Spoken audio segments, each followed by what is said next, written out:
আর যখন আপনি ভালো কাজ করবেন কারো কথা কান দিবেন না।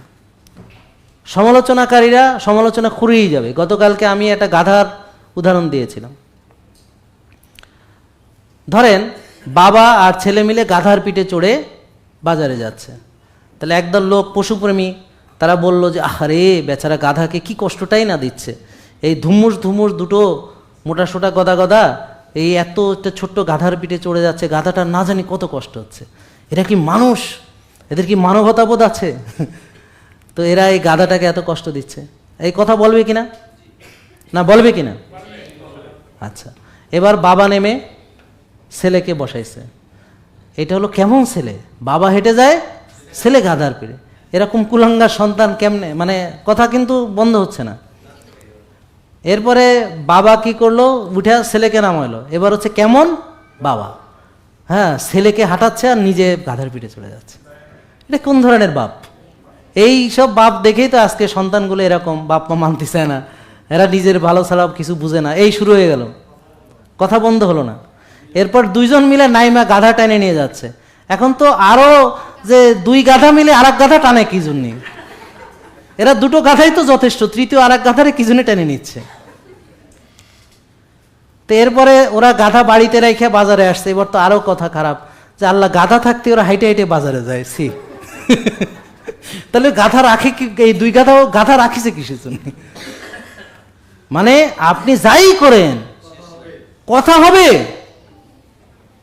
আপনি কথা না বলেন, আপনি জবাব দিলেন না, আপনার দুর্বলতা। আপনি কথা বলেন, আপনি বেশি কথা বলতেছেন। আপনি চুপ থাকলে ভালো। একজন এসে আপনাকে চুপ থাকতে বলবে, আর একজন এসে বলে আপনি কেন বলেন না, কিছু উত্তর দেন না, আপনার দুর্বলতা আছে, এই জন্য আপনি আসলে অপরাধ করছেন। নাকি বুঝেন নাই কথা? এখন একজন পরামর্শ দিছে আমাকে, আপনি ওখানে ইফতার নিয়ে বলতেন যে এরা খাইতে পারেন, ওরা খাইতে পারেন, আল্লাহ আমাকে খাইতে দিছে, আলহামদুলিল্লাহ। জাহাঙ্গীর কবির প্রসেস ফুড খাইতে আছে, হ্যাঁ, কাবা শরীফে বসে নিজে নিষেধ করে এখন নিজেই খায়। হ্যাঁ, এই নিয়ে এবার বিরাট ভাইরাল। নাকি বুঝেন নাই কথা? তারা সবসময় আছে আপনাকে ধরবে। তা আপনি ভাত খান না, আল্লাহ ভাত খায় না। আপনি ভাত খান, জম্মের খাওয়া খায়। আপনি মোটা হয়ে গেছেন, হাতির বাচ্চা। আপনি শুকায় গেছেন, আরে এটা তো কদিন পর মরে যাবে, ও শুকাইছে কেন? আপনার মানে কথা বন্ধ হবে না। আপনি রোগী হয়েছেন, আল্লাহ নিজের যত্ন নেন, এত রোগ হয়েছে, আপনি ভালো হয়েছেন, হ্যাঁ মনে হয় সারা জীবন বাঁচবে, অমরত্ব লাভ করবে। আল্লাহ ও ভালো হতে চায়, ভালো খাতে চায়, আরে কত চুলকানি। হ্যাঁ, কথা কি বন্ধ হবে? জীবনেও না। আপনি সুস্থ থাকলেও কথা শুনবেন, রুগী হলে কথা শুনবেন, মোটা হলে কথা শুনবেন, শুকিয়ে গেলে কথা শুনবেন, ভাত জম্মের খাওয়া খেলে কথা শুনবেন, না খেলে কথা শুনবেন। আপনি কথা শোনা বন্ধ হবে না। কারণ একদল লোক আল্লাহ রেখেছেই, তাদের কাজ কটু কথা বলা। এবং জান্নাতের একটা নিয়ামত হচ্ছে ওখানে কোনো কটু কথা থাকবে না, জানেন তো? কোরআনে আছে না? হ্যাঁ, তার মানে পৃথিবীতে এটা থাকবে। পৃথিবীতে দুঃখ আছে, সুখ একটু একটু আছে। আর জান্নাতে একদম সুখ, কোনো দুঃখ নেই। আর জাহান্নামে পুরোই কষ্ট, কোনো সুখ নেই। তাহলে পৃথিবী থেকে আল্লাহ করেছেন মিক্সিং, আর ওখানে গেলে আসল ব্যাপার হবে। এখন ধরেন তর্কের খাতিরে বলি, পৃথিবীর সবাই সুস্থ, পৃথিবী অসল হয়ে যাবে। এটা হবে না, এই যে কোনো দিন হবে না।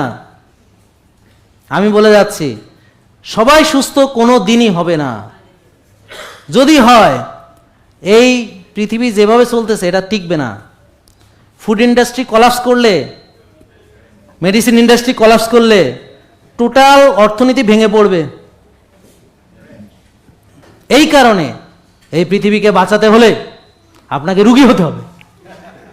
তো চলেন বেশি বেশি প্রিজারভেটিভ দেওয়া খাই, ফুড গ্রেড স্টেবিলাইজার খাই, ফুড গ্রেড রং খাই, ফুড গ্রেড কালার খাই, ফুড গ্রেড গন্ধ খাই, ঠিক আছে না?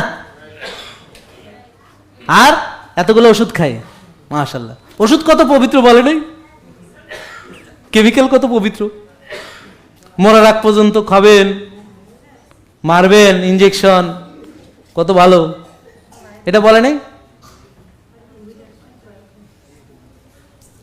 শোনেন, আমি জনপ্রিয়তার তোয়াক্কা করি না, বিলিভ মি।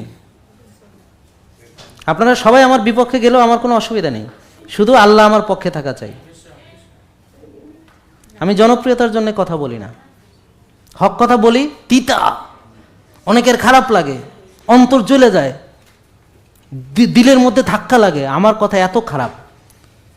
আমি বলবো, আপনার কাছে আমার প্রিয় হওয়ার দরকার নেই, সত্য বলার দরকার, বলে যাব। যে বোঝার সে বুঝবে। কে বুঝবে? আল্লাহু আকবার। আল্লাহ যাকে বুঝাবেন।